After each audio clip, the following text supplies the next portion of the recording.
Hey guys, this is Pallavi and a warm welcome to all of you on this YouTube channel. दोस्तों, आज के session में हम सभी चर्चा करेंगे सूरदास के पद को लेकर। सूरदास के पद पर आज के इस वीडियो में हम सभी चर्चा करेंगे और सूरदास के पद में जितने भी मोस्ट इंपॉर्टेंट ऑब्जेक्टिव क्वेश्चंस हैं उन मोस्ट इंपॉर्टेंट ऑब्जेक्टिव क्वेश्चंस पर चर्चा करेंगे। आज की वीडियो से ठीक पहले वाले वीडियो में हमने सूरदास चैप्टर के जो भी पद हैं उन सभी पदों के हिंदी अर्थों पर चर्चा कर चुकी हूँ। सो आप उस वीडियो को जा करके अवश्य देखिएगा। चलिए आज के इस वीडियो को हम सभी शुरू करते हैं बिना किसी विलंब के। सबसे पहले आज का यह जो वीडियो है वो 2023 में जितने भी बच्चे बिहार बोर्ड से हैं, बीएचईबी बोर्ड से हैं और 2023 में अपने बोर्ड एग्जाम को देने वाले हैं क्लास 12 के बच्चे, भले ही आप किसी भी स्ट्रीम से हो, आर्ट्स, साइंस अथवा कॉमर्स, तो आप इस वीडियो में हमारे साथ अंत तक अवश्य बने रहें। बिना विलंब के हम सभी आज के सेशन को शुरू करते हैं। हमारा पहला क्वेश्चन जो है वो कुछ इस प्रकार है, सूरदास के रचनाओं की भाषा क्या है? सूरदास जी के रचनाओं की भाषा क्या है? यदि आपने इससे ठीक पहले वाले वीडियो को देख रखा होगा तो आपको मैं बता चुकी हूँ कि सूरदास जी के रचना की भाषा क्या है। आप सभी जल्द से जल्द इसका आंसर बताइए। Option number A Awadhi, B Brajbhasha, C Khari Boli अथवा डी मैथिली। क्या है दोस्तों? जल्दी से जल्दी बताइए। चलिए मैं बता देती हूँ, सूरदास जी की रचनाओं की भाषा जो है वो ब्रज भाषा है। Option number B is correct answer. Next question, Surdas के गुरु जी का क्या नाम है? ये क्वेश्चन भी मैं चर्चा कर चुकी हूँ। सूरदास जी के गुरु जी का क्या नाम है? सूरदास जी के गुरु जी का नाम क्या था? नरहरिदास, विठलनाथ, वल्लभाचार्य या आनंददास? बताइए दोस्तों, सूरदास जी के गुरु जी का नाम क्या था? यस, उनके जो दीक्षा गुरु थे उनका नाम क्या था? उनका नाम था Mahaprabhu Vallabhacharya. Option number C is correct answer. चलिए नेक्स्ट क्वेश्चन पर चर्चा करते हैं। नेक्स्ट क्वेश्चन जो कि कुछ इस प्रकार है, सूरदास किस मार्ग में दीक्षित हुए? सूरदास किस मार्ग में दीक्षित हुए? अष्टछाप, संत मार्ग, पुष्टि मार्ग अथवा इनमें से कोई नहीं? जल्दी से जल्दी आंसर दीजिए। जी हाँ दोस्तों, जल्दी से जल्दी आंसर दीजिए।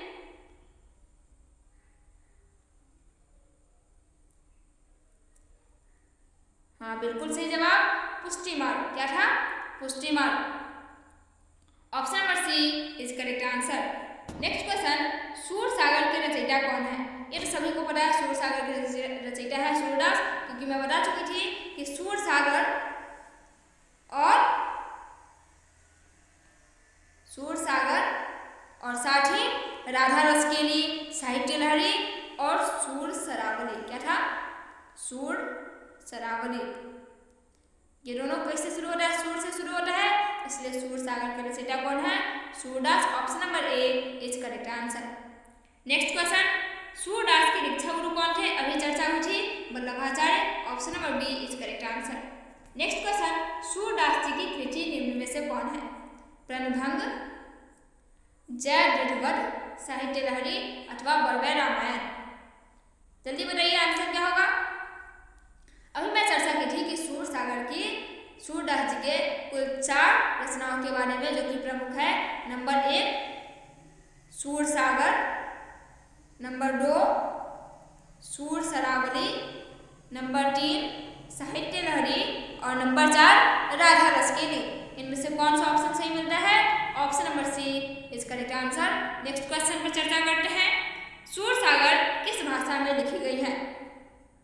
इसके ऊपर भी चर्चा की जा चुकी है, भोजपुरी में, संस्कृत में, ब्रजभाषा में या अवधी में?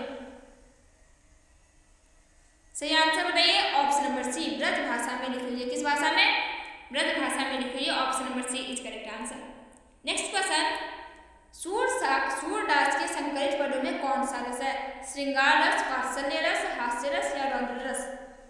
दोस्तों आज की इस वीडियो में ही, आज की इस वीडियो से ठीक पहले वाले वीडियो में जब मैं अर्थ स्पष्ट करने वाला वीडियो बनाई थी उस समय मैं बता चुकी हूँ कि सूरदास जी के संकलित पदों में कौन सा रस है? वात्सल्य रस है। Option number B is correct answer. Next question, Vallabhacharya से मिलने के पूर्व सूर किस भाव के पद गाते थे? प्रेम, विरक्ति, दैन्य अथवा अवसाद। जल्दी से जल्दी इसका आंसर बताइए। प्रेम, विरक्ति, दैन्य अथवा अवसाद। वल्लभाचार्य से मिलने के पूर्व सूर्य किस भाव के पर काटे थे? जल्दी जल्दी आंसर बताइए, जल्दी। चलिए दोस्तों, आप इसका आंसर कमेंट बॉक्स में अवश्य लिखिएगा। मैं भी इसका आंसर आपको कमेंट बॉक्स में देने का प्रयास करूंगी, या फिर मैं अभी बता दूं। आपको पता होगा कि उनकी अभिरुचि पर्यटन, सत्संग, कृष्ण भक्ति एवं वैराग्य में थी। तो वैराग्य से रिलेटेड इसमें कौन सा ऑप्शन है? आप सभी इसका आंसर कमेंट बॉक्स में बताइए। जल्दी से जल्दी बताने का प्रयास कीजिए। मैं आपको हिंट दे चुकी हूँ। उनकी अभिरुचि थी पर्यटन, सत्संग, कृष्ण भक्ति और वैराग्य में। तो वल्लभाचार्य से मिलने से पहले वो विरक्ति युक्त भाव के पद गाया करते थे। चलिए नेक्स्ट क्वेश्चन पर चर्चा करते हैं। सूरसागर किसकी रचना है? सूरदास जी की रचना हम सभी जानते हैं। नेक्स्ट, द्वितीय पद में किस खाद्य पदार्थ का उल्लेख नहीं हुआ है? दही, माखन, मिश्री या अपूप? दही, माखन, मिश्री का उपयोग किया जा चुका है। यदि आप बोले तो मैं आप सबको ये लाइन भी बता सकती हूँ। मिश्री दही माखन मिश्रित करे, मुख नावत छवि धनिया, आप उन खाट नंद मुख नावत सो छवि घाट न बनिया। अर्थात मिश्री, दही और माखन के ऊपर चर्चा की जा चुकी है, जबकि अपूप option number D correct answer है। इसका उल्लेख द्वितीय पद में नहीं किया गया है। नेक्स्ट, टमचूर का अर्थ क्या होता है? मैं ये भी बता चुकी हूँ। इसका आंसर आप लोगों ने लिख दिया कि टमचूर का अर्थ होता है मुर्गा। क्या होता है? मुर्गा। और खग का अर्थ होता है पक्षी, चिड़िया। क्या होता है? पक्षी अर्थ अथवा चिड़िया। चलिए नेक्स्ट क्वेश्चन पर चर्चा करते हैं। भगवान श्री कृष्ण किस कवि के पूज्य थे? तुलसीदास, जयसी, कबीरदास, सूरदास। आप सबको पता है कि ये जो सेशन हो रहा है सूरदास जी के ऊपर हो रहा है, तो Surdas option number D is correct answer. Next, कन्या का क्या अर्थ होता है? स्त्री, वधू, पत्नी अथवा गोद? स्त्री, वधू, पत्नी अथवा गोद। कन्या का मतलब होता है गोद। यहाँ कन्या का मतलब पत्नी नहीं है, कन्या का मतलब गोद है। इसके ऊपर एक लाइन भी लिखी गई है। आप सबने अगर वीडियो देखा होगा इससे ठीक पहले वाले, तो आपको पता होगा कि कन्या का अर्थ गोद होता है, क्योंकि उसमें लाइन है जेवट श्याम नंद की कन्या, मतलब नंद जी के गोदी में बैठ करके खाना खा रहे, भोजन कर रहे हैं श्याम। कछु का काट कछु धरनी गिरावट, कुछ खाते हैं कुछ धरती पर गिराते हैं, छवि निरक्षी नंदरनिया। और यह छवि नंदरनिया को अर्थात यशोदा माता को देखने में अत्यधिक सुंदर लग रहा है। Option number D is correct answer. आप सभी पत्नी टिक मत कीजिएगा। चलिए नेक्स्ट क्वेश्चन पर चर्चा करते हैं। सूरदास की कौन सी रचना है? पृथ्वी और पर्वत पद। पद है option number D is correct answer. Next question, Surdas किस भक्ति के कवि हैं? कृष्ण भक्ति के कवि है, इसलिए कृष्ण जी के ऊपर लिख रहे हैं। Option number B is correct answer. चलिए हम सभी अगले क्वेश्चन पर चर्चा करते हैं। सूरदास किस भाषा के प्रसिद्ध कवि हैं? आप सभी इसका आंसर दीजिए। अवधी, खड़ी बोली, ब्रजभाषा अथवा मैथिली? अवधी, खड़ी बोली, ब्रजभाषा अथवा मैथिली? जल्दी से जल्दी आंसर दीजिए। Brajbhasha option number C is correct answer. Next, वात्सल्य के विश्व में अद्वितीय कवि कौन है? तो सूरदास जी है। कौन है? क्योंकि वात्सल्य रस के कवि सूरदास ही अति प्रचलित है, अद्वितीय है।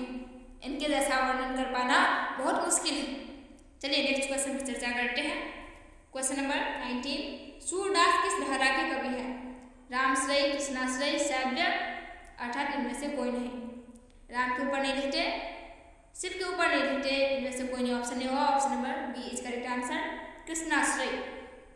नेक्स्ट क्वेश्चन, कृष्ण कहाँ बैठकर भोजन कर रहे हैं? नंद जी के गोदी में। Option number A is correct answer.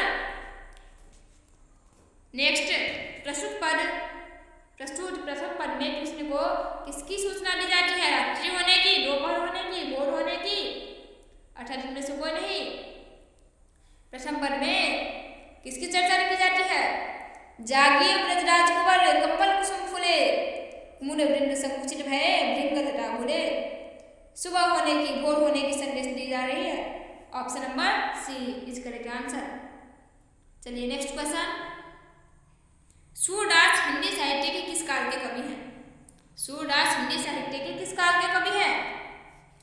आदिकाल, भक्तिकाल, ऋतिकाल या फिर आधुनिक काल? सूरदास किस काल के कवि हैं? जी सही, सूरदास भक्ति काल के कवि है। Option number B is correct answer. Next question, कौन सी रचना सूरदास जी की नहीं है? चलिए ये बड़ा ही इंटरेस्टिंग क्वेश्चन है। सूरसागर, साहित्य लहरी, सुरसरावली या फिर सरसई?